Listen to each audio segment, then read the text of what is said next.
ಈಗಾಗಲೇ ಕಾಂಗ್ರೆಸ್ ಪಕ್ಷದಲ್ಲಿ ಡಿ.ಸಿ.ಎಂ ಗಲಾಟೆ ತುಂಬ ಜೋರಾಗಿಯೇ ನಡೀತಾ ಇದೆ. 3 ಹೊಸ ಉಪಮುಖ್ಯಮಂತ್ರಿಗಳು ಬೇಕು ಅಂತ ಈಗಾಗಲೇ ನಾಯಕರು ಹೇಳ್ತಾ ಇದ್ದಾರೆ.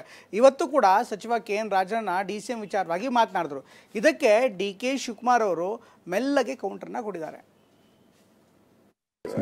ಅದಕ್ಕೆಲ್ಲ ಹೈಕಮಾಂಡ್ ಉತ್ತರ ಕೊಡ್ತಾರೆ, ನಾನು ಅದಕ್ಕೆಲ್ಲ ಉತ್ತರ ಕೊಡೋಕ್ಕಾಗಲ್ಲ. That is not a issue to be discuss. Parliament election ಗೆಲ್ಲಬೇಕು, ಎಲ್ಲ ಸೇರಿ ಒಗ್ಗಟ್ಟೆ ಕೆಲಸ ಮಾಡಬೇಕು, ಅಷ್ಟು ಕೆಲಸ ಮಾಡೋಣ. 3 ಜನ ಡಿ.ಸಿ.ಎಂ ನೋಡಿ, ನಾನು ಯಾವುದೇ ರಾಜಕಾರಣದ ಪರ ವಿರುದ್ಧ ಅಥವಾ ಯಾರು ಹೇಳ್ಕೊಟ್ಟು ಹೇಳಿಸ್ತಾರೆ ಆ ಥರ ಅಲ್ಲ.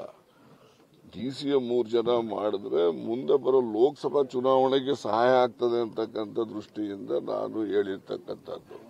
ಅದು ಮಾಡೋದು ಬಿಡೋದು ನಾನು ಹೇಳ್ದಾಕ್ಷಣಕ್ಕೆ ಆಗ್ಬಿಡುತ್ತೆ ಅಂತನೂ ಅಲ್ಲ. ನಾನು ಹೈಕಮಾಂಡ್ನವ್ರ ಗಮನಕ್ಕೆ ಅವ್ರಿಗೆ ಮನವಿ ಮಾಡಿದ್ದೇನೆ.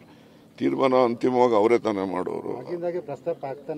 ಆಗ್ತಾನೆ ಇದೆ. ಈಗ ನೋಡಿ, ಮೊನ್ನೆ 3 ರಾಜ್ಯದಲ್ಲಿ ಬಿಜೆಪಿ ಮುಖ್ಯಮಂತ್ರಿಗಳು ಬಂದರು. ಛತ್ತೀಸ್ಗಢದಲ್ಲಿ, ಮಧ್ಯಪ್ರದೇಶದಲ್ಲಿ, ರಾಜಸ್ಥಾನದಲ್ಲಿ. 3 ರಾಜ್ಯದಲ್ಲೂ ಕೂಡ ಉಪಮುಖ್ಯಮಂತ್ರಿಗಳನ್ನ 3 ಜನ ಅವರು ಮಾಡಿದ್ದಾರೆ ಅಲ್ಲಿ. ಅದರಿಂದ ನಮ್ಮಲ್ಲೂ ಮಾಡೋದು ಸೂಕ್ತ ಅಂತ ಸಲಹೆ ಅಷ್ಟೇ.